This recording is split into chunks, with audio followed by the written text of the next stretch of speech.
Hello friends, welcome to home food zone. இன்றைக்கி இந்த வீடியோவில் நல்ல சூப்பரான ரொம்பவே டிஃப்ரெண்ட்டான ஒரு பிரேக்ஃபாஸ்ட் ரெசிபி. பிரேக்ஃபாஸ்ட் மட்டும் இல்லை, நீங்கள் இந்த ஸ்நாக்ஸ் பாக்ஸுக்கும் செஞ்சு கொடுத்து விடலாம். ரொம்ப ரொம்ப நல்லாயிருக்கும். சைட் டிஷ் எதுவுமே தேவையில்லை, இது மட்டும் செஞ்சாலே போதும், நல்லா ஃபில்லிங்காக இருக்கும். இது செய்கிறதுக்கு ஒரு மிக்சிங் பவுலில் 1.5 கப் அளவு கோதுமை மாவு எடுத்துக்கோங்க. இதுக்கு ஒரு 1/2 டீஸ்பூன் அளவு உப்பு சேர்த்து, ஒரு டேபிள் ஸ்பூன் அளவு எண்ணெய் சேர்த்து, முதல்ல எண்ணெயோடு சேர்த்து இந்த மாவு நல்லா மிக்ஸ் பண்ணி விட்டுக்கோங்க.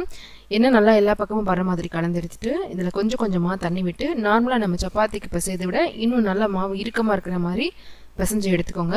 ஏன்னா அப்போ தான் நம்ம மசாலாலாம் தேய்ச்சி கடைசியாக தேய்க்கும் போது உங்களுக்கு கரெக்டான கன்சிஸ்டன்சி இருக்கும். இல்லைன்னா ரொம்ப கொல கொலன்னு ஆகிடும். மாவு பிசையும் போது மட்டும் நல்லா இந்த மாதிரி கட்டியாக இருக்கிற மாதிரி பிசைஞ்சு எடுத்துக்கோங்க. இப்போ இந்த மாவு ஒரு 5 நிமிஷத்துலேருந்து 10 நிமிஷம் கொஞ்சமாக ஊற வச்சு எடுத்துக்கலாம். ஊறினதுக்கப்புறம் திரும்ப ஒரு தடவை நல்லா பிசைஞ்சிட்டு இந்த மாதிரி ஈவனாக ஒரு 4 இல்லை 5 உருண்டையாக பிரித்து எடுத்துக்கோங்க. இப்போ அடியில் கொஞ்சமாக மாவு போட்டுக்கோங்க.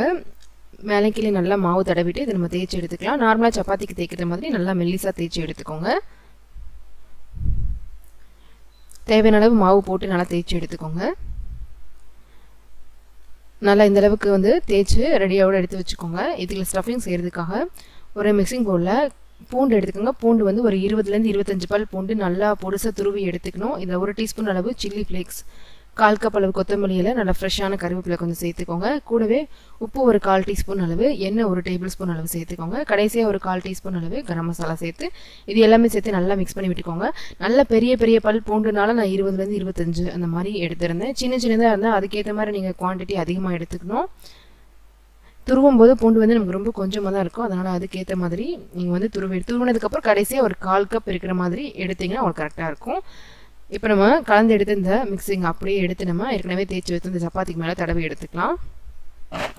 நல்லா எல்லா பக்கமும் படுற மாதிரி ஒன்று போல் தடவி எடுத்துக்கோங்க.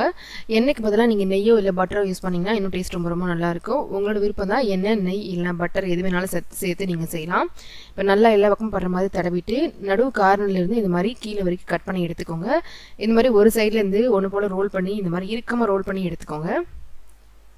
உள்ளே இருக்கிற மசாலா வெளியே வராத மாதிரி இந்த மாதிரி நல்லா இறுக்கமாக ரோல் பண்ணி எடுத்துகிட்டு மேலேருந்து கீழே லேஸ் அந்த மாதிரி அமுக்கி நல்லா ப்ரெஸ் பண்ணி எடுத்துக்கோங்க.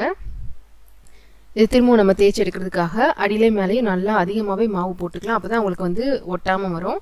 உள்ளே இருக்கிற அந்த மசாலா வெளியில் டிரான்ஸ்பரண்ட்டாக தெரியணும். அது வரைக்கும் நம்ம தேய்ச்சி எடுக்கணும். பார்த்தீங்கன்னா தெரியும், நல்லா அந்த மசாலா வெளியில் தெரியுது. இந்த அளவுக்கு தேய்ச்சி எடுத்துக்கோங்க. இதே மாதிரியே ஒவ்வொன்றா தேய்ச்சி எடுத்துக்கோங்க.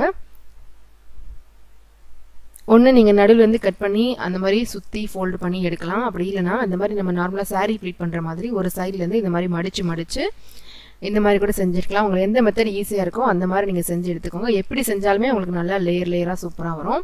ஒரு கார்னர்லேருந்து இந்த மாதிரி மடித்து கடைசியாக ஒரு சைடு இன்னொரு சைடுக்குள்ளே வச்சு இந்த மாதிரி நல்லா ப்ரெஸ் பண்ணி ரவுண்டாக செஞ்சு எடுத்து திரும்ப அதை நம்ம மாவு போட்டு தேய்ச்சி எடுத்துக்கணும். இதையும் நம்ம சுட்டு எடுத்துக்கலாம். தேவையான அளவு எண்ணெய் மேலே கீழே சேர்த்து நல்லா சுட்டு எடுத்துக்கோங்க. நல்லா அடுப்பை சிம்மில் வச்சு சுட்டு எடுத்துக்கணும்.